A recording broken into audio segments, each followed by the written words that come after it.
umaga. I hope that everyone is okay. For those who are not in this meeting, pag panahon na ng kanilang presentation, I will be the one who will discuss it. So, the rubrics that we'll be utilizing in this activity is 50% content and 50% communication skills. I will share my screen now.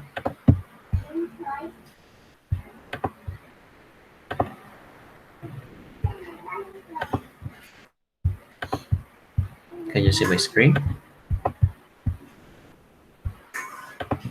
Yes, po, sir. Okay, let's start. So welcome to Chapter 2, the different types of assessments from M2A, Dr. Dizon and Dr. Villan. Alistera.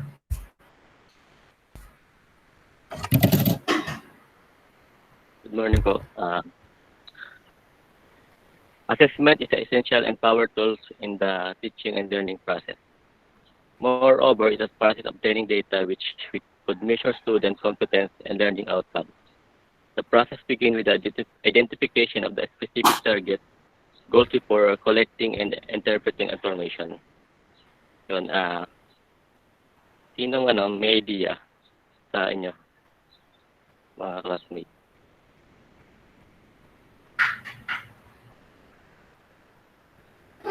Stella.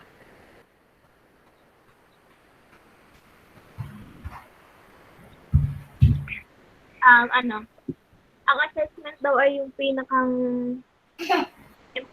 importanteng ginagamit natin para ma-measure kung natuto ba yung estudyante o hindi. Tapos, ay na nga yun. Okay, maraming salamat. Okay, yung assessment ang pinakamahalaga at mabisang paraan para malaman kung natutunan ba ng estudyante o yung mga dapat matutunan. Maraming paraan ng assessment na pwedeng gamitin sa iba't ibang sitwasyon. Halimbawa, kung ang lesson ay tungkol sa pagluluto, ang maganda paraan ng assessment ay yung kailangan actual na na gagawin ng isang lesson. At pagka-process naman ng data, kailangan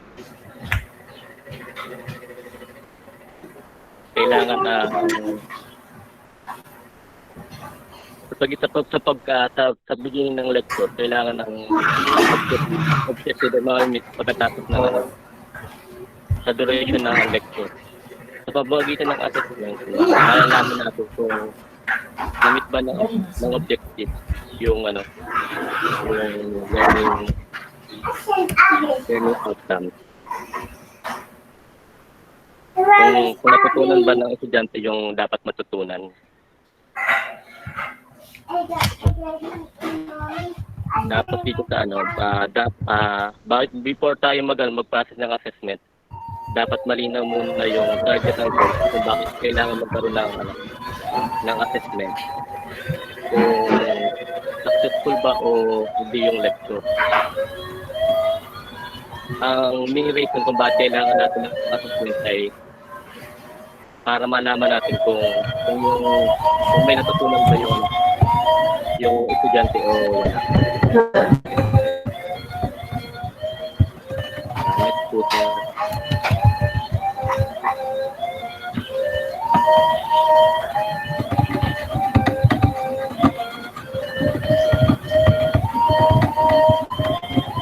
Classifying and synthesizing the gathered data are possible to the use of different assessment tools. This chapter deals mainly in the discussion of the different types of assessment being used in the teaching process. Sino po sa inyo ang may idea?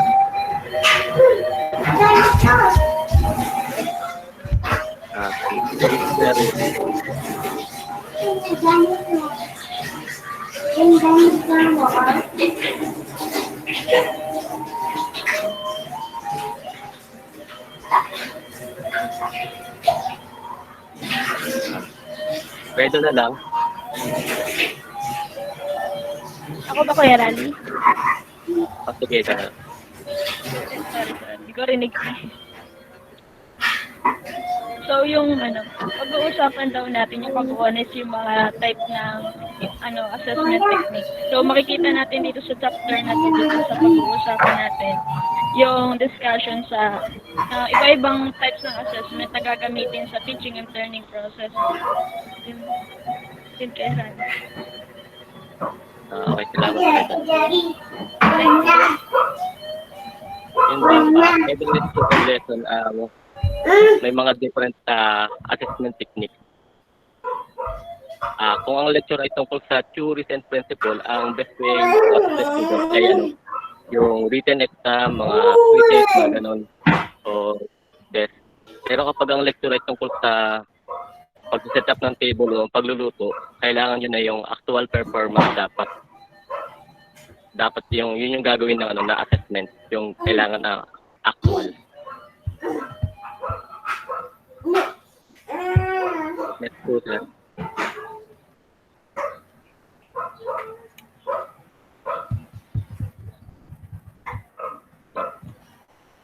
Some terms are used interchangeably, but it is essential for you to distinguish and analyze the concept, principles, and application of this type of assessment. Kaya lang sa inyong idea. Barbara, okay ka na ba? Po, pero hindi ko ay nahanap ko. So, some terms are used to change but it is essential for principles and application. So, dito daw po sa sa yung natin bagong knowledge na yun. So, may iba't ibang pakitang concept po, prinsipyo at mga iba't ibang aplikasyon uri ng mga ibabahagi dito.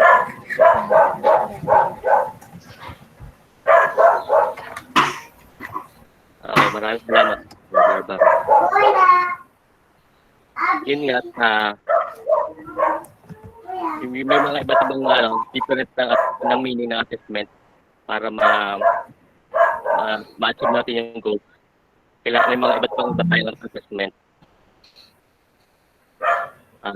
Halimbawa dito yung summative, placement, formative, diagnostic, kailangan ma-distinguish muna natin anong kailangan ng estudyante o sa pagtuturo.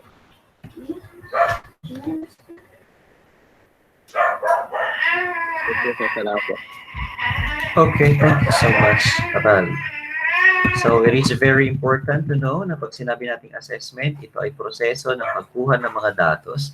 Hindi pwedeng konti lang o hindi pwedeng isa lang. That will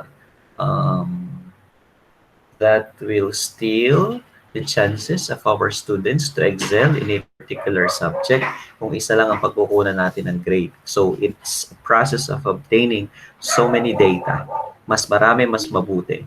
Parang, kumbaga sa litrato, mas madami yung pixel, mas malinaw, mas vivid, mas crisp yung image. Pag mas konti ang pixel, alam nyo naman na pixelated na picture, mas malabo. So we can define more the performance of the students depending on the assessment. Assessment as well serves as a reflection of what is happening inside the classroom. Kung paano natin nakikita ang mukha natin sa salamin, it's the same with the assessment. Kung anong lumalabas sa assessment, yun lang talaga yung nakikitang nag-turn over na teaching into learning sa loob ng ating class. And it's very important for the specific target goals. Before we collect and interpret data na nakuha from assessment, dapat meron tayong mga objectives or learning outcomes. Thank you, Balisero. We will now be proceeding to the next part. Yung kanya'y overview. So our section intended learning outcome is just the same. Analyze the fundamental concepts and characteristics of the 21st century assessment. For chapter 2, Kalahati lang ang madidiscuss natin today. So at the end of this chapter, you should be able to distinguish the different types of assessment and relate it to the learning outcomes. So, Kabalyes, nandito ka ba?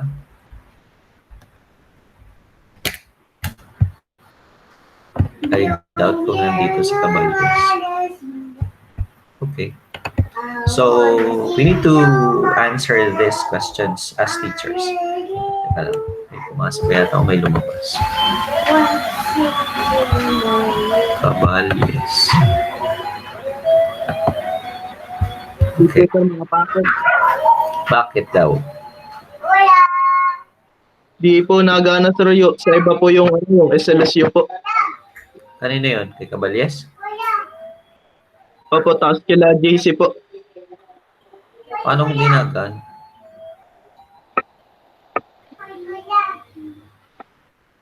Sabihin mo, pumasok na muna gamit ng outside account. Sige po. Okay. So, the first question goes, in what ways do our students achieve more learning outcomes? So, paano nga naman natin magagawang maka-achieve ng mas maraming learning outcomes ang ating mga estudyante? The second question is, what are the ways with which we could measure students' achievements? Yung una, it talks about pedagogy or pedagogy. The second part, it talks about assessment. Ano ang mga pamamaraan kung paano natin masusukat ang achievement ng bata?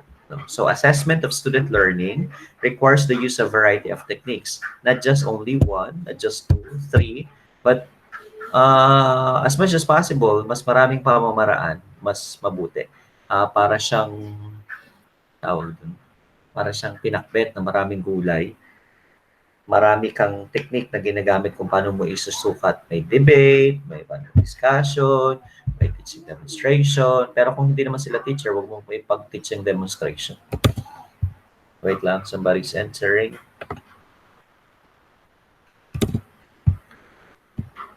And those techniques will be used for measuring outcomes, which plays a significant role in effective teaching and learning process. It's very, very important. Assessment shall be used primarily as quality assurance. That's correct.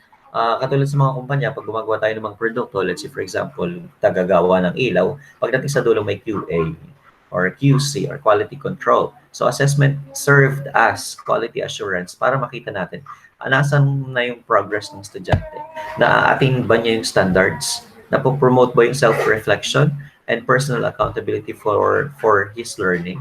And it provide the basis for the profiling of the student program. Kung saan tayo susunod na mapasok, kung saan tayo susunod na magtuturo, kung anong lecture ang kasunod nating i-discuss. Kabalyes.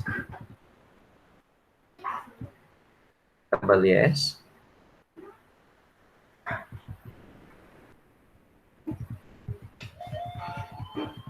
Kabalyes, please speak now.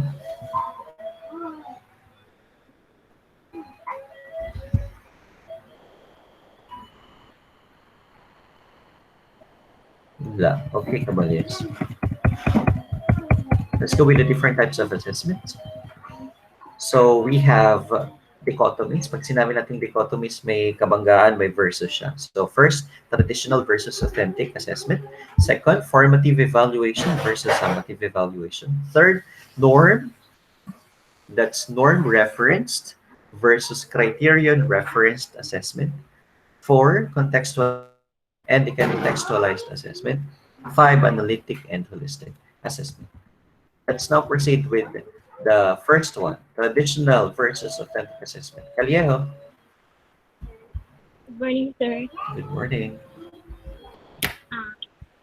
Kanina dinasay natin kung ano ba yung assessment, and now we will talk about the types of assessment. Number 1 is the traditional and authentic assessment. Or mainly describe and measure a student's learning outcome. So, ito yung usually na ginagawa natin noon, hanggang ngayon. Ito yung paper and pencil test, yung mga example nito kung saan i-describe lang kayo kung ano ba yung natutunan in a short time. No, and states that traditional assessments are single-location tests which measure what learners can do at a particular time. So, yun ang yung sinabi ko kanina. Halimbawa, kung ano lang yung matutunan ng estudyante, using traditional assessment, ito yung lumalabas. Kasi bakit ba natin sinasabi na yun lang yung lumalabas? Kasi kapag traditional paper and pencil, so hindi natin masasabi kung may mga estudyante kasi na na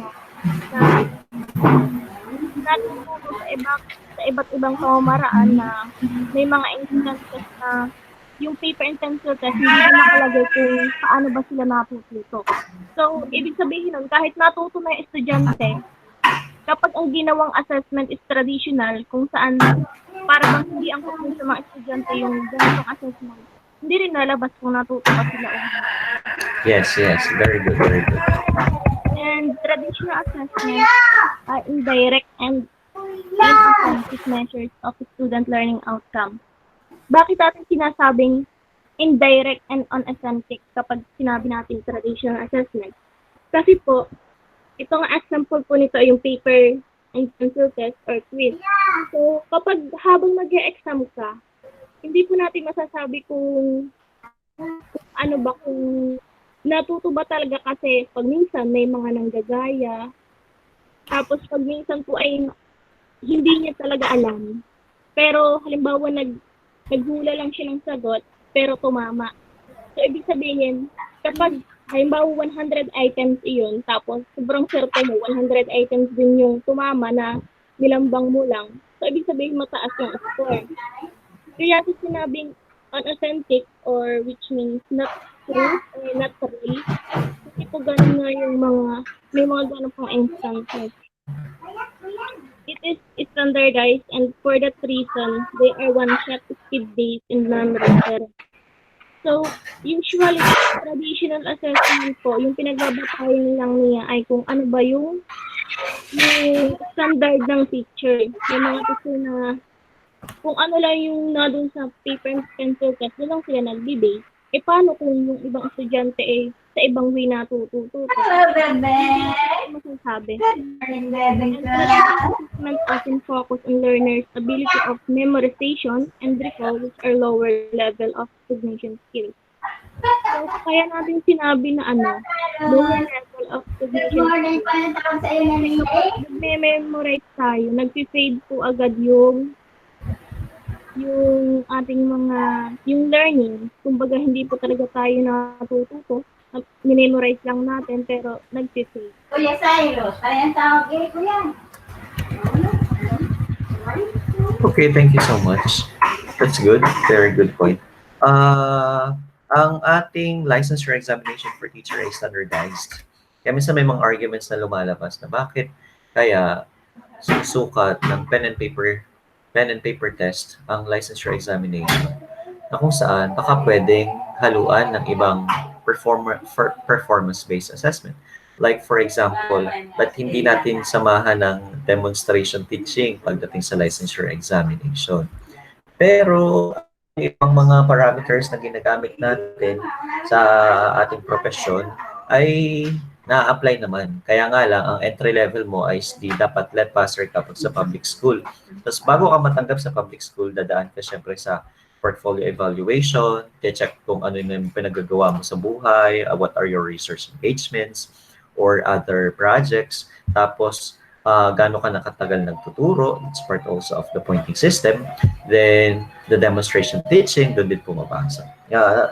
Paalala lang po ang licensure examination for teachers ay under ng Professional Regulation Commission. Ibig sabihin po nito, masyadong maraming supply ng single profession sa isang bansa na kailangang i-regulate. Sa ibang mga bansa, dahil konti ang supply ng professionals, hindi na nila kailangang mag-regulate ng professionals. I mean, because of the quality of education that they have in their country, let's say for example sa US o sa iba pang mga bansa, na dahil maganda ang quality ng education, yung pag-graduate mo pa lang sa isang state university or sa university, private man yan or public, ay isang garantiya na ikaw ay mahusay.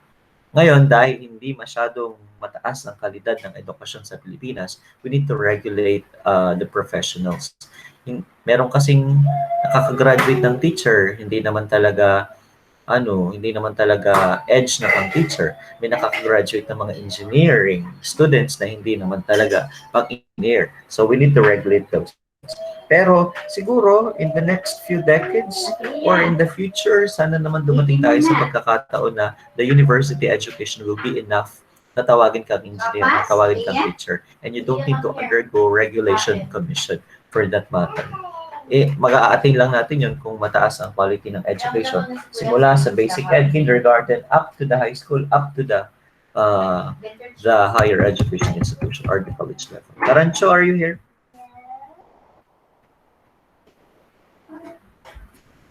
Tarancho? Wala siya?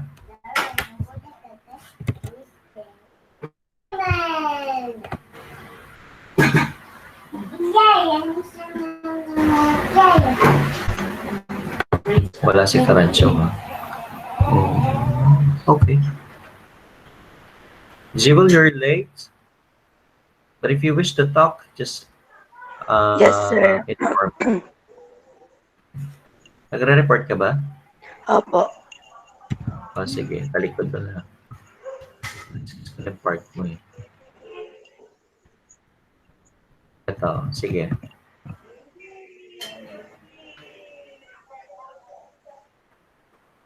Start na ako, Kabalis. Sige po. In what ways do our students achieve more learning outcomes? What are the ways which we could measure student achievement? Assessment of students' learning requires the use of variety of techniques for measuring outcome, which plays a significant role in effective teaching and learning processes. So yun po, as a teacher po, kailangan mo rin pong maging flexible kung saan po mas matututo yung student nyo. Dahil po yung para pong mga student, may kanya-kanyang strength at weakness. May bata pong magaling sa vocal, sa writing, sa ganun po. Kaya hindi po tayo pwedeng mag-base lang sa isang technique of teaching na parang lagi na lang pong recitation, may bata naman pong magaling ay sa writing. Kaya dun sa mga ganun po, yung mga assessment, dun po yung mga exam, dun din po na may measure yung kakayanan ng bata, yung kung ano po yung natutunan nila sa assessment.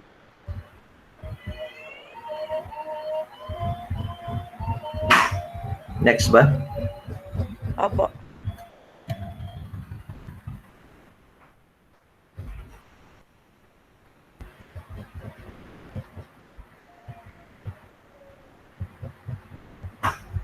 Yun po, yung pong assessment, parang yun po yung assurance kung talagang may natutunan yung bata or hindi, para pong binibigyan sila ng pagkakataon na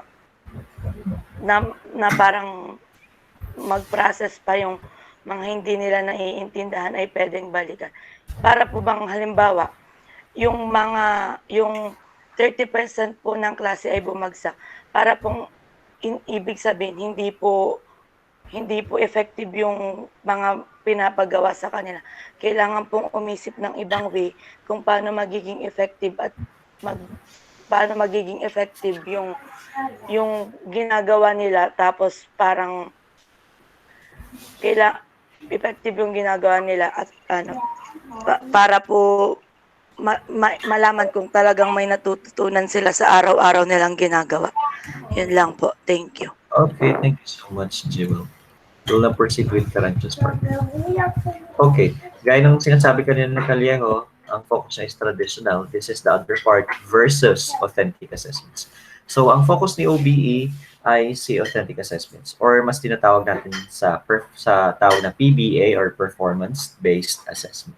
So, ang authentic assessment sa Tagalog ay tunay, totoo, nakafocus siya sa analytical and creative thinking skills, students to work cooperatively, and that reflects student learning, student achievement, and student attitudes of relevant activities. So, sa pamamagitan ng mga authentic assessments like halimbawa essay writing or essay form of examination, bagaman siya ay pen and paper test, we are elevating multiple choice level or ABCD or fill in the blanks or enumeration into authentic assessment, because students tend to analyze things, to think creatively. Let's say, for example, pinag-drawing mo sila ng poster that will reflect curriculum development. That's part of performance-based assessment. So, nakaangkla siya sa kakayahan ng mga bata kung mahusay mag-reflect, kung mahusay mag-drawing ba. Bagaman, when we ask students to do those things, wag tayong aalis doon sa tamang criteria na related sa ating subject. Kasi if you are going to put, let's say, poster making, inilagay mo ay 90% for aesthetic o yung kagandahan ng pagkakadrawing, pero hindi naman arts ang klase mo, at least something wrong with the rubrics. It should be focusing on the reflection. Tapos, kung nakapag-drawing ang bata, ipa-discuss mo sa kanya kung ano ibig sabihin ng drawing nun. It's some sort of creative thinking, analytical thinking, critically thinking, so you get the students to work. Somehow, when you group the students, let's say, group into two, sa mga activities, they tend to cooperate and collaborate with other people. Minsan, meron talagang estudyante na mag-solve sa paggagawa ng activities. May mga estudyante rin naman na magaling talaga makipag-collaborate. But when we exercise collaboration inside the classroom activities, yung mga batang hindi mahusay makipag-collaborate ay natututong makipag-collaborate. Alam naman natin na napakahalagang skills, or it is an essential skill for us na matutong makipag-collaborate. Kasi paglabas natin sa real life situation, walang taong nabubuhay na mag-isa, or no one is an island. We need to collaborate. We need everyone. So, sa loob pa lang ng klase natin, sa loob pa lang ng classroom, pwede na natin siyang gawing laboratorio kung paano dapat nakikipag-collaborate sa ibang mga tao. As well as it reflect the student learning, of course, and the student achievement, and the student attitudes of relevant activities. Assessment is authentic pag sinusukat niya yung performance or product which have realistic meaning that can be attributed to the success in school. Product in the sense na, halimbawa, kung elementary yan at nagpasabit ka ng project, tapos yung project na yan ay ginawa ng nanay, so that is considered just as an output and not an outcome. Hindi mo kasi masusukat yung proseso na pinagdaanan ng estudyante doon sa kanyang produkto o sa kanyang project. Yan ay isa sa mga gawain ng mga magulang that defeat the purpose of project assessment. When we talk about project or product assessment, let's say for example, your portfolio in teaching internship sa practice teaching, ang bawat bahagi, ang bawat laman nito ay refleksyon ng proseso na pinagdaanan mo kung paano ka nagturo sa estudyante, kung paano ka nag-grade, ano yung ginawa mong quiz, paano ka nagpa-activity, some sort of things that is somehow authentic. Yung talagang tunay na ikaw ang dumanas, ikaw ang naka-experience. So in that sense, yung product or output ay nagiging outcome. Pero kung yan ay iba ang gumawa, ipinagawa, it becomes just a product. Ang kasalanan, ang problema mo na lang dito kung ikaw ang teacher, kailangan mo ma-distinguish alin sa mga output na ito ang product at alin dito ang outcome. It is also one of the challenges that I am facing kasi pag nagsasubmit kayo ng mga modules, hindi ko ma-distinguish kung ito ba ay kinopya at pinaste o ibang tao ba ang nagsagot nito. So, for that matter, since we are limited during online classes, edi wala tayong magagawa kung hindi ibigay ang responsibilidad sa mga estudyante katulad ninyo if you are actually focusing on the process rather than the product. Kasi kung ang gusto ninyo ay makapasa lang subject or a good process, it's up to you. Ang mangyayari dyan, lalabas kang hilaw sa subject na ito. So with that, so we have the activities, we have questions, problems with the real world. Satisfy the criterion that it needs to be an authentic intellectual work within the given situation or contextual realism of the task. And it is always good kasi pag pinaunawa natin sa bata or ang process ng assessment natin ay laging anchored into the real life situation, we are giving them the hint of importance na ang ating mga ginagawa ay mahalaga kasi pagdating natin sa real world, may apply natin siya. So always make sure that your activities, your questions, and problems are anchored with the real world and not out of this world situations. Napakahalaga ng salitang contextual realism. Pag sinabi natin contextual, bukod sa nakaangkla siya sa katotohanan, make sure na naka-contextualize din siya sa kung anong profesyon at sitwasyon meron ng ating mga estudyante. Kasi for example, kung sa Mindanao ka nagtuturo, make sure you are giving assessment, you are giving statements, you are giving examples in the assessment procedures in the context of Mindanao. Or kung ang tinuturuan mo ay mga teacher education students katulad ninyo, make sure the examples given are related to the context of the profession. Kung nurse ang estudyante ninyo, hindi syempre, contextual dapat yan sa nursing profession, or kung doktor, o kung abogado. Okay, let's go with the next. Kasi So po. okay, proceed. Good morning, everyone. So, the commonly reported dimension of authenticity are grouped into three broad categories according to Freud. So ano ba ibig sabihin bagi dimension? So, ibig sabihin ng dimension ay panukat. So, ang ginagamit na panukat na authentic ang isang assessment. So meron tayong isa, the context of this assessment, the role of the student. Student understand the role in a formative assessment, observation, questioning, discussion, classroom environment, student behavior, including engaging with learning goals and development success. The scoring. Scoring is an attempt to communicate expectation of quality around a task. In many cases, scoring rubrics are used to delineate consistent criteria for grading. So, ito pala next nga po. Thank you po. So, one is context of the assessment. Realistic activity or context. So, dito nakaangkla sa realidad or naka-anchor kung ano meron ng bata. Example, tayo BTVTED. So, activity should related sa media natin, FSM. So, kung paano ba magluto and how to prepare dishes. So yun ang ibig sabihin ng realistic activity. So is performance based. So tas puro performance, halimbawa NC performance based kung pinapag-perform ba. So hindi dito mini-measure kung ano ang meron kumbaga ay kung bata ay nakakapag-perform.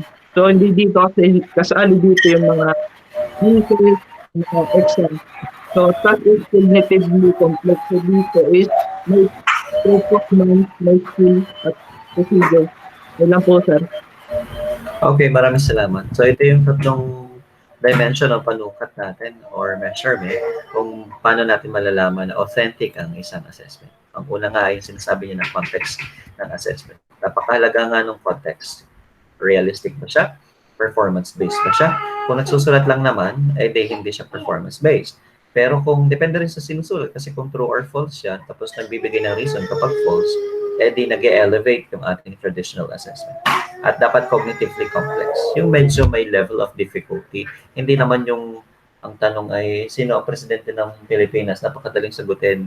Nasa memory level lamang, pang elementary yan. So, as we go along with the higher level of our students, going to secondary level, going to tertiary level, of course, ang ating mga tasks should be cognitively complex.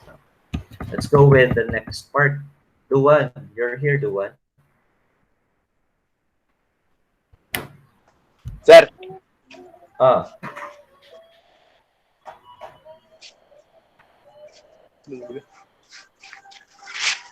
Wait lang po na. Sige. Naririnig kita. Babasahin po, sir. Babasahin mo to sa explain mo. The rule of the student, defense of the answer of the production is required. The assessment with each other or with the teacher. Daddy, mommy, this stories and stories and stories. Daniel and the Landlords. Daniel ang video. Once upon a time, there was a good heart. Your explanation?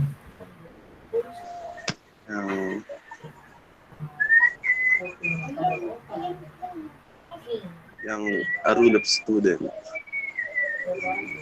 Yung ano daw po sir, yung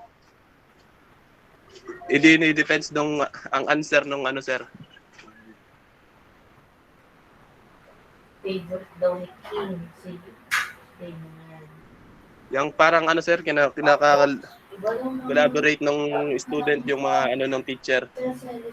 Sabay depende na yun sir.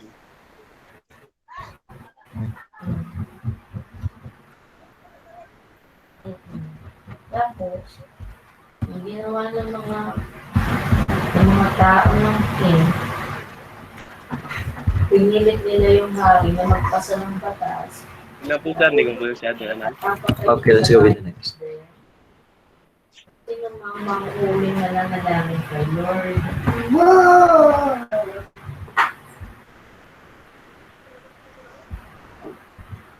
The scoring criteria are known of or student developed.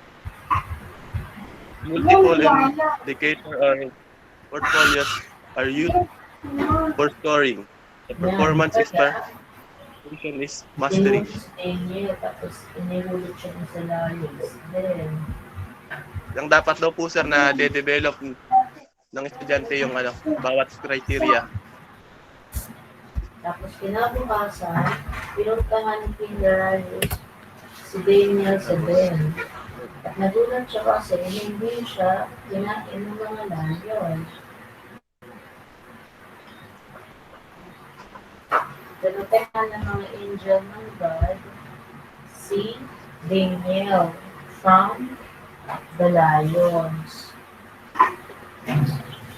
Ano po? Hindi ko masyado maano sir. Okay. Thank you so much, Duan. Okay, so pangalawang parameters o panukat or dimension natin para malaman natin o authentic ang assessment, ano ba ang ginagawa ng estudyante during assessment procedure? Una, kailangan syempre dinidepensahan ng sagot o yung produkto. Kaya 'di ba minsan may pinadrawing, i-explain. May ginawa sa Manila paper, i-report sa unahan. One representative from the group will defend their answer. Or the assessment should be informative form. Hindi siya nasa dulo. Siya ay nasa in between, nasa pagitan ng mga lessons. And the students collaborate with each other. It's good. At the same time, mas mabuti rin if the student is collaborating with the teacher. The third parameter is the scoring. Paano ba sini-score o paano ginigrade ng estudyante? So una, the scoring criteria, alam ng estudyante. Paano ba ako gagradean? Ano ba yung rubrics na gagamitin ni ma'am o kaya ni sir? And at the same time, kung pwede, student develop. Hindi ko lang masyadong pinapractice yung student develop scoring criteria. You're giving the students the chance na mag-set ng parameters kung paano kayo gustong gradean. No? So, minsan kasi because of inexperience, hindi pa natin ma-consider yung student develop na mga criteria and scoring. Pero pwede rin naman ang dialogue to the point na hindi mo naman isasakripisyo bilang teacher kung ano yung standard na nakaset in your profession. There are multiple indicators or portfolios are used for scoring. So hindi lang isang pamamaraan, maraming pamamaraan when we score our students. And the performance expectation is mastery, not recall. Kasi kung memorization and recall, it's not authentic, it's inauthentic, it's traditional. So your performance expectation should be mastery. Yung tipong, yung isang teorya o yung isang konsepto na itinuro sa'yo ngayon, pag nilipat mo ng sitwasyon, pag nilipat mo ng lugar, kayang i-turn ng estudyante sa current situation, kaya niyang ilipat ang itsura into current situation, kaya niyang i-manipulate yung data into the current situation to the point na ibig sabihin nun, na ma-master niya kung anong sinasabi ng isang teorya. Parientos.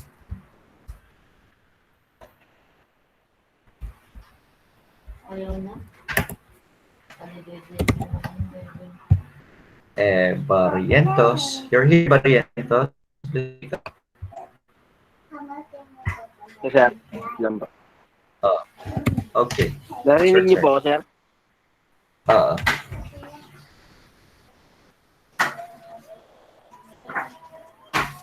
Sir, narinig niyo po ako? naririnig kita.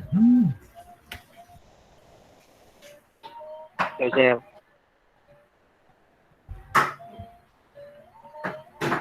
Narinig niyo po ako, sir? Oo nga, you may start.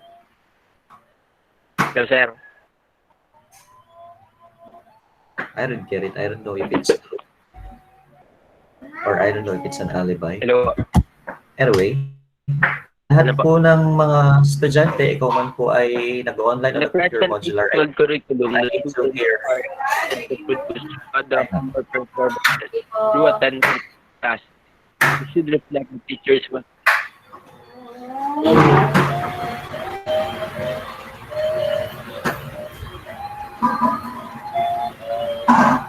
Sir, Anyway. naintindihan niyo po?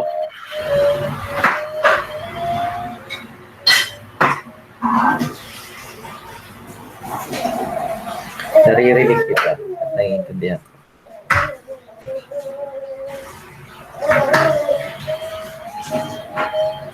Inuulit ko, kahit pure modular po ang pinili at hindi nakakapag-online class, pagdating sa ganitong recitation, kung hindi mo kayang umatid ng klase, you need to record your voice and explain the things that are assigned to you. Okay, so in the present K-12 curriculum, yung meron tayo sa kasalukuyan, pag naman ikaroon na yun ng iba't ibang mga revisions, the students are expected to produce products or performances through authentic assessments or authentic tasks. Kung mapapansin ninyo, ang curriculum guide, meron niyang mga product assessment sa umpisa. Pero siya hindi siya good for a week.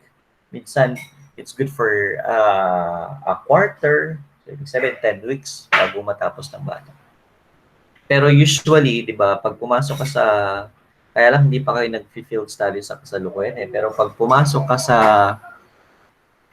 classroom ng DepEd ngayon o na-experience nyo siguro during your stay in the senior high school, ang atake lagi ng lesson starts with activities. Tapos after mag-activities, nagkakaroon ng short discussion. O kaya magpe-present muna mga estudyante tapos isi-synthesize ng teacher. Saka pala magkakaroon ang tawag ng abstraction ang tawag nila doon. Tapos closure na sa dulo. Then yung traditional assessment sa dulo. So it's a combination ngayon ng setup ng K-12, combination of performance tasks and traditional assessment. So this should reflect what teachers want their students to do with their learning. Demonstrate the use in the real life situations. Wiggins argues that teachers should test those capacities and habits we think are essential and test them in context. Yan. Always nababanggit. Kaya nga sabi kanina, terms will be used interchangeably. Like the word context. No? Dapat laging essential. Ano yung mahalaga? Ano yung importante? Minsan kasi ang lawak-lawak ng subject matter natin. Pero hindi naman lahat ng laman ng subject matter na yun ay na-apply natin into the real life situation. So for that matter, you focus on the most essential competencies. Alin ba ang pinaka-importante dito at talagang immediate na kailangan ng bata pagdating niya sa real life situation? Then you test those competencies in context. Make them replicate within reason the challenges at the heart of each discipline. That's very important. Make them replicate. Yung sinasabi ko kanina na tipong ang isang sitwasyon, pag iniba mo na ang sitwasyon, kaya niyang ma-manipulate. Let's say, for example, nagpa-add ka ng 1 plus 8, tapos sa kabilang activity ginawa mong 8 plus 1, pero nai-apply niya na, okay, pareho din pala ng magiging sagot. So kahit balibalik na rin mo ang sitwasyon, same concept could be applied. So let us not forget to put just at the heart of each discipline or subject or courses that we let them replicate within reason. Next, Llagas. I think Llagas is not around. Llagas. Okay, wala si Llagas. So we have 4. The first one, that should be representative of performance in the field. That's contextualization. Representante ng performance sa field. So kung teacher education ng course mo at ikaw ay estudyante, they expect that you will always make teaching demonstration. to always speak up. Kahit nasabihin mo, magaling naman po ako sa pagkanta, ay pag teacher, pagkaman may mga portion talaga na kailangan mo kumanta sa loob ng klase. But first and foremost, as teachers, we need to talk. Kailangan mahusay tayo magpaliwanag. So kung hindi ka mahusay magpaliwanag, sana mahusay ka rin mag-conduct ng, let's say, laboratory works. Mahusay ka dapat magluto. Mahusay ka dapat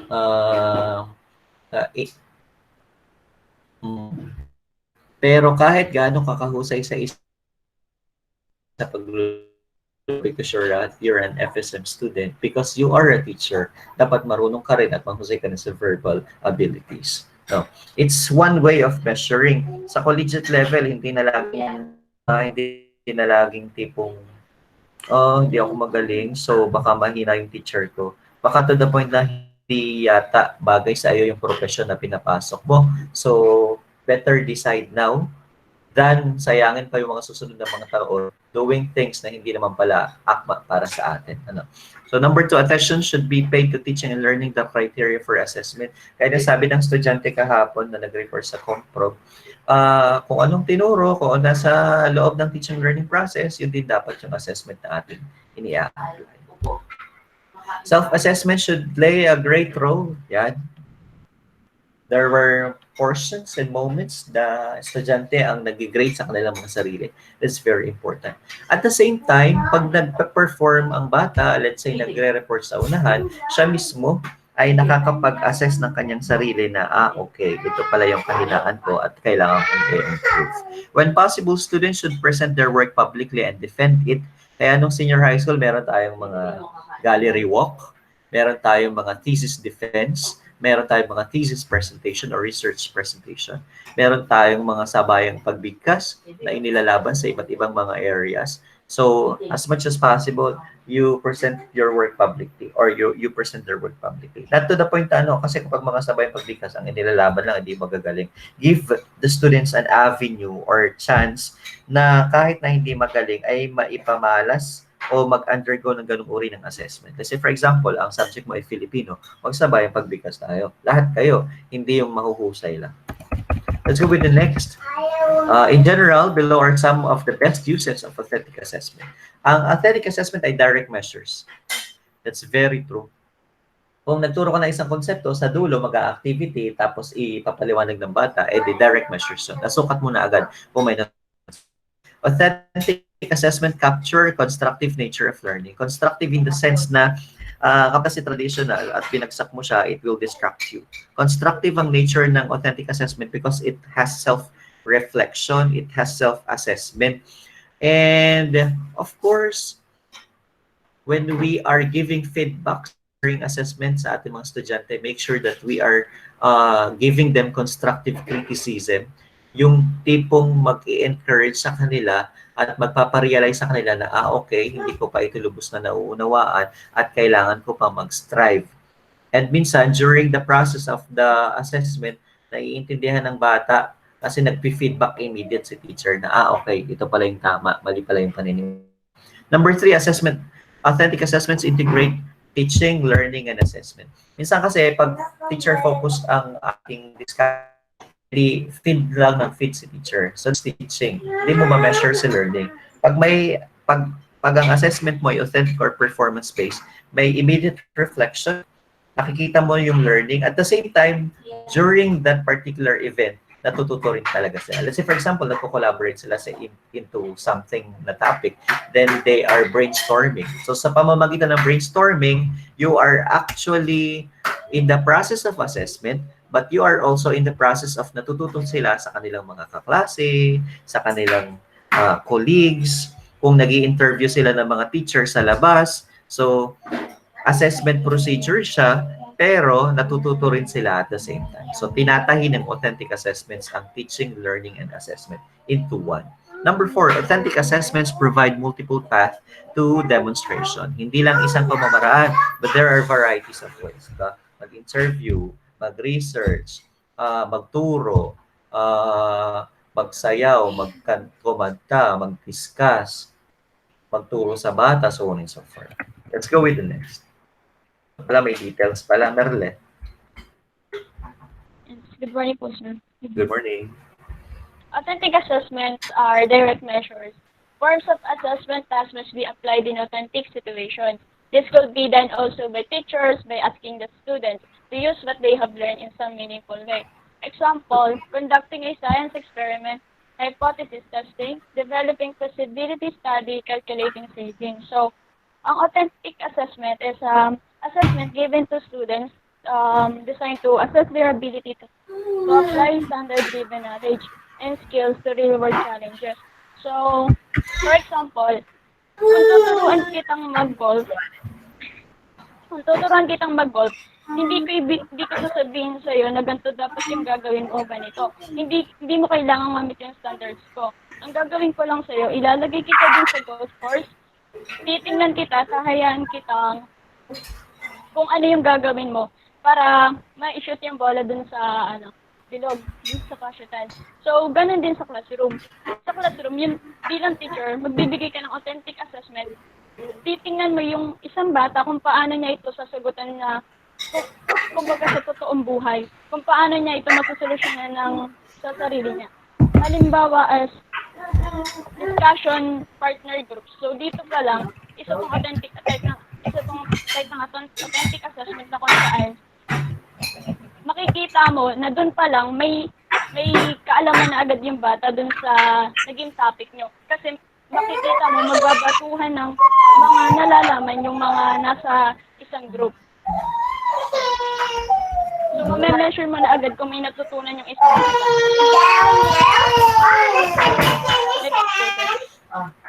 Authentic assessments capture constructive nature of learning. In a constructivist point of view, learning should create knowledge and meaning based from schemata. Thus, assessment cannot just ask students to repeat information they have received. Students must also be asked to demonstrate that they have accurately constructed meaning about what they have been taught. Authentic tasks not only serve as assessment, but also as vehicles for such learning. So dahil nga ang authentic assessment is parang hindi siya nalilimitahan yung pagsagot ng estudyante or yung dapat ito lang yung matutunan nila, ito lang. So hindi siya nalilimitahan dahil doon mas nagkakaroon ng pagkatuto yung isang estudyante dahil sa authentic assessment na gamit mo. Kasi dito, mas napapalawak nila yung nalaman nila dun sa teacher na bibigyan nila ng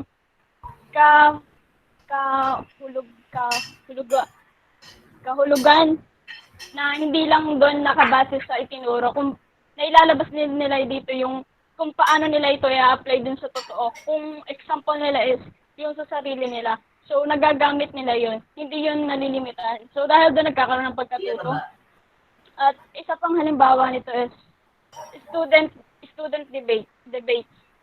Dito makikita mo, ito talaga student debate. Ang mga nagiging topic talaga dito is mga makatotohanan. Nangyayari talaga sa mundo. So dito, makikita mo kung paano nila i-solusyonan yung mga problema sa sarili nila. Kasi mas madali na sa kanila yung real life. So, mas nagagamit na ng ayos. Pwede din kung gamitin ng paulit-ulit yung para makita yung growth at strength ng student. And authentic assessment din rewarding siya for both teachers and students. Ibang-iba siya dun sa traditional. Student structure. Okay, thank you so much. Okay, it's good. Wala na akong idadagdag. Thank you very much. Let's go with number 3 na parato. Drink water.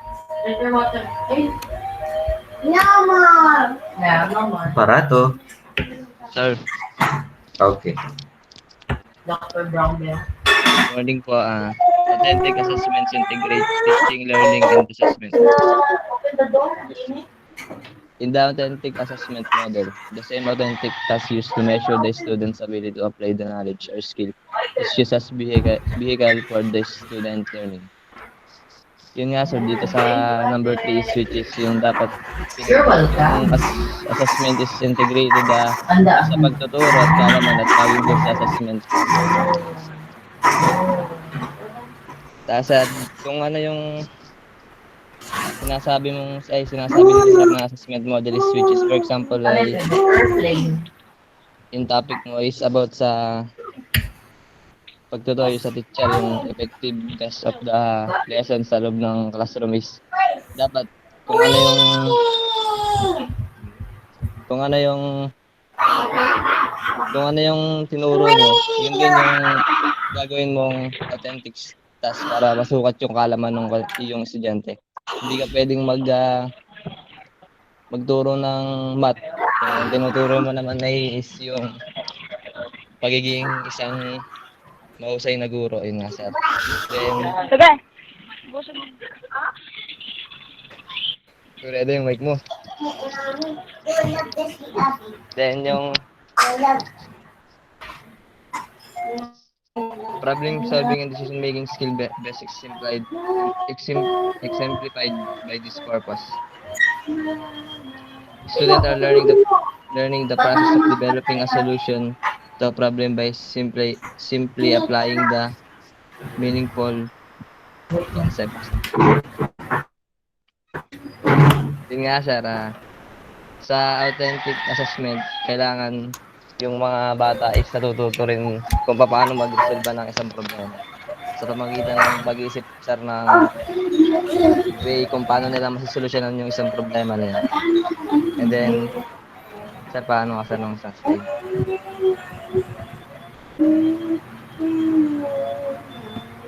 Authentic assessments provide multiple paths to demonstrate. Students will have different ways by which they could demonstrate what they have learned. Similarly, authentic tasks tend to give students more freedom on how they will demonstrate what they have learned. Yung sinasabi dito is yung authentic assessment is dapat hindi pwedeng mag-stay sa isa lang na strategiya. Kasi meron tayo iba't ibang kakayahan, which is may mga batang magaling sa pagsasalita, which is mahina naman sa pagdating sa writing. Then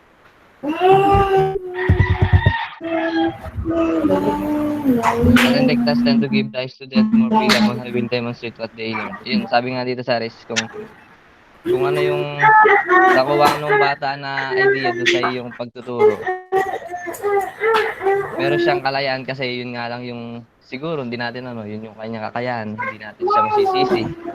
May kanya-kanya naman tayong strength at saka weaknesses na sinasabi nga sir. Yun lang sir, salamat.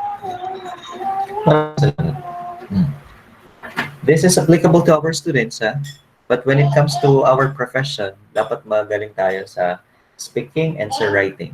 There it goes both hand in hand. Anyway, kung alam mo talaga, halimbawa nakagraduate ka ng BTVTED at pumasa ka sa board exam, at hindi ka mahusay sa way of speaking at sa pag-interpret ng mga bagay-bagay na nakasulat o kaya sa pagsusulat, you apply into a profession na nasa linya pa rin ng pagtuturo pero nasa technical side. Kasi una, wala yung technical vocational teacher education, you go into the test the field. Meron tayong mga yung mga skill-based. Yung mga skill-based, automotive, electrical, yung nagtuturo ng mga major subject ng mga sa specialization. Yan, hindi niya kailangan masyadong imikan. Kailangan niyan gawa, trabaho. So, ikaw din bilang tao, habang nag-aaral ka at habang papunta ka sa profesyon na iyong tinatahak sa kasalukuyan, dapat na-identify mo saan ka ba talaga mahina at saan ka ba talaga mahusay. Para alam mo kung anong ilalaban mo. Alam mo kung anong ilalabas mong pambato kapag ikaw ay haharap sa isang laban. At alam mo rin kung saan ka mag-focus ng development. Na sa bahaging ito, kailangan ko itong pag-aralan, kailangan ko itong pagsumikapan para maging balanse. Ang ating profession. Pero hindi lahat ng bagay nakukuha sa galing at talino, ha? Merong tinatawag tayong mga street smart students, mga diskarte sa buhay. At alam ko rin na kahit kayo ay umabot pa ng 40 magkakaklase, let's say for example, hindi lahat magiging teacher. So, let's pick what we can pick at this moment. Then, tingnan natin kung anong gagawin sa atin ng buhay. Let's go with the last. Maharia. Good morning po. Types of assessment. The table summarizes the attributes of traditional from authentic performance assessment. So attributes, assessment activity in the traditional, selecting a response, performing a task. Nature of activity, contrived activity, activity emulates real life. Cognitive level, knowledge comprehension, application, analysis, and synthesis. Development of solution in traditional is the teacher structured and authentic student structured, objectivity of scoring, easily achieved and difficult to achieve, evidence of mastery, indirect evidence and direct evidence. So, in recap po, syempre nga, para mas maging clear sa atin, sabi nga, ang traditional is what we call the traditional paper and pencil assessment. Then the authentic is is the assessment wherein it measures the performances of products which have realistic meaning that can be attributed to the success of in the school. So let's have first the first attribute. So assessment activity. When it comes to traditional, it said that it is selecting a response. So when we said selecting a response, it depends to the teacher on what the student can provide or answer. So sa assessment activity, kumbaga ang teacher ang nagbibigay kung ano yung ibibigay or ibibigay ng student. So it is predictable for the teacher kung ano yung outcome na may ibigay ng mga estudyante. So when it comes to authentic performing a task, so it is in contrary to the selecting response. So meaning it depends on the student on what they will provide. So pagdating sa performance tasks, it's unpredictable kung anong mabibigay ng mga estudyante. Kasi hindi katulad ng traditional na alam lang ng teacher kung ano yung hanggang kayang ibigay ng mga estudyante kasi sila yung kumbaga na predict nila yung kayang ibigay. Unlike sa authentic, since it's more on performance task, it's more parang very surprising kasi hindi it's unpredictable kasi hindi mo kayang i-predict kung ano yung kaya nilang ibigay, ano yung kaya nila ipakita. So the next attribute is the nature of activities. So in traditional, we have the contrived activity, and in authentic, activity emulates real life. So when we say contrived activity, it's made up of activities that may include some of the same skills required for the occupation. So pag sa traditional activity kasi, so kadalasan kasi more on parang pinapalagan more medyo generalized kasi tayo. So same skill. And katulad nun, kung ikukumpara natin sa natin sa elementary days. So very general yung kayang ipakita nating pagawa sa ating activity. So kunyari kadalasan sa elementary kung magsusulat, same lang tayo ng gagawin. So very same skills lang yung pinapakita natin. Unlike sa authentic, activity emulates real life. Ngayon nga na nangyayari sa atin, meron tayong katulad na major natin is FSM. So we are now trying to face the real life or parang start na tayong simulan yung mga dapat pwede nating kaharapin in real life situation. So next attribute is the cognitive level. In traditional, we have the knowledge and comprehension, and in authentic, we have the application, analysis, and synthesis. So if you notice, itong knowledge comprehension, application, analysis, makikita natin ito sa Bloom's taxonomy. So, sabi sa traditional, they are pertaining to the knowledge and comprehension. And if you observe it, ang knowledge and comprehension is the lowest level of the Bloom's taxonomy kasi may level yan. Ang pinakamataas natin, evaluation, followed by the synthesis, analysis, application, comprehension, and knowledge.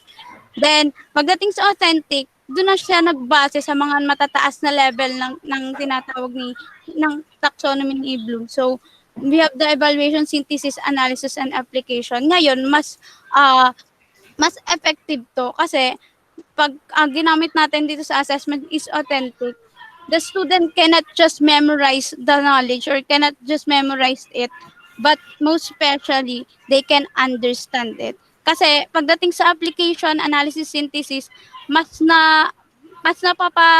napapalawak ng mga estudyante yung kaisipan nila. Hindi sila basta nagpo-focus lang sa kung anong binigay na knowledge ng teacher.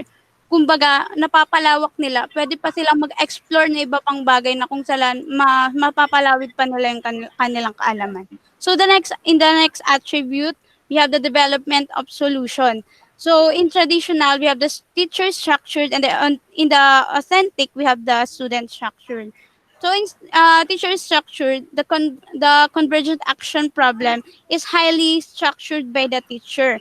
So in traditional structured nga, katulad ng sinasabi natin, kumbaga ang lahat ng nangyayari kasi kadalasan sa traditional is teacher centered. So nakadepende sa kanila kung ano yung nakadepende sa teacher kung ano yung gagawin ng mga estudyante, kung ano yung ibibigay niyang knowledge. Unlike sa authentic, so student structured. So nandito yung nakasalalay sa mga estudyante yung kakayahan na pwede nilang ipakita, and nagsisimula yung critical thinking ng mga estudyante. Wherein they are thinking beyond the surface. Kung saan ang nangyayari sa most of the operation in the classroom is estudyante ang kadalasan na gumaganap o gumagalaw. Kasi nga meron tayo ng student-centered learning. So in the next attribute, we have the objectivity of scoring. So in traditional, easily achieved. In authentic, difficult to achieve. So in traditional, easily achieved kasi sabi nga natin, pre-predict ng teacher kung ano yung kayang ibigay ng estudyante, right? For example, na traditional nga na paper and pencil, meron tayong mga identification and enumeration na kapag sinagutan ng teacher, ng estudyante, meron tayong to correction na madali nating malalaman yung scoring nila kung tama o mali. Kumbaga nasa dalawa lang, tama o mali. Unlike sa authentic, meron tayong mga essay, performance. Ngayon, hindi wala tayo yung kumbaga sabi nga ni Sir kanina, mahirap i-kumpirma o mahirap i-separate or i-distinguish kung alin ba ang product o yung yung performance pagdating sa authentic. Kaya tinasabi nating mahirap ma-achieve yung pagkaroon ng objectivity sa scoring kasi pagdating sa authentic, sa sobrang unpredictable lang nabibigay ng estudyante, nagiging mahirap to para sa teacher kung paano nila grade-gradean yun. So, in the last attribute, the evidence of mastery.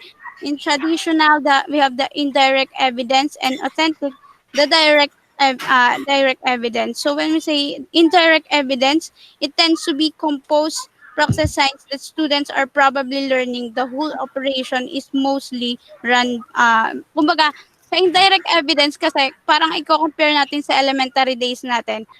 Kumbaga pag sinabi ng teacher, since ang teacher ang nagpro-provide ng nagpro-provide ng information and ng pinakang ituturo. So, pag sinabi lang ng teacher na, do you understand class? So, usually, siyempre, sasabihin ng mga estudyante, yes, ma'am. So, kumbaga, yung evidence ng mastery, hindi ganun sapat. Kumbaga, it is not enough. Yung pag-respond ng mga estudyante, maaring ebidensya na na-master nila or naintindihan ng estudyante, pero it is not enough to say that they really understand the lesson. Unlike sa authentic, it's direct evidence. Kasi sabi nga natin, it is more on performances, more on katulad ng mga essay. Ngayon, hindi siya ang pagtanong ng teacher na kung naintindihan ay hindi lang masasagot ng estudyante ng oo o hindi. Kasi bukod sa hindi oo at hindi ang sasagot do sa tanong na yun kasi sa pamamagitan ng authentic assessment, katulad ng paggamit ng mga essay, ng mga performances, mas nakikita ng mga guro na talagang may naintindihan sa pamamagitan ng mga performances kasi more on application yung nangyayari sa authentic assessment. Kumbaga, kung paano magagamit ng estudyante yung kaalamang yun, paano magagamit ng estudyante yung kaalamang yun sa tunay na buhay. Like for example, yung sa pagluluto. Syempre pag sa authentic, hindi lang, 'di ba, kung i-compare natin sa traditional, katulad natin magluluto. Pwedeng ang lagay natin sa traditional na assessment kung ano yung process, i-enumerate lang ng estudyante yung pagluluto, pero without knowing kung talaga bang alam nilang magluto. Kung kaya alam lang talaga nilang enumerate yung pagsasaing. Alam lang nila yun. Pero pagdating sa authentic, doon talaga makikita nating evidence kasi pagdating sa authentic assessment, ang ipapagawa ng guro sa mga estudyante ay talagang actual na pagluluto o pagsasaing ng kanin kung saan direct yung evidence ng mastery na talagang natuto at may kaalaman yung estudyante. Yun po. Thank you. Maraming salamat. Let's complete.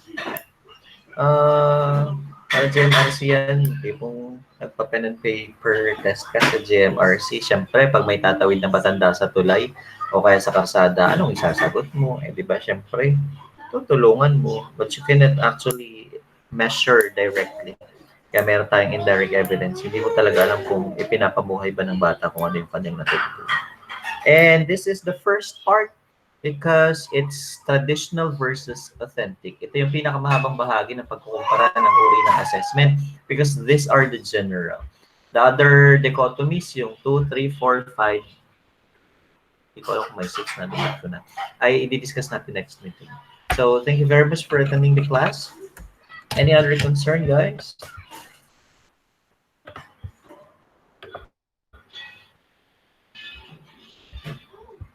Concern? Can I see your faces, please?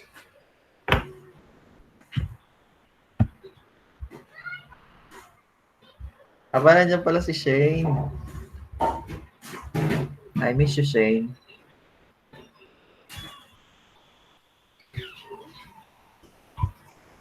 Si Duan. Duan open. Caballes. Revellame. Jewel. Itong isa na to. Aparato. Wala si Torre Nueva. Si Carancho.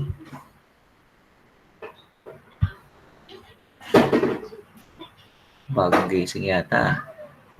Jewel. 1, 2, 3, 4, 5, 6, 7, 8, 9, 10. Okay. Smile.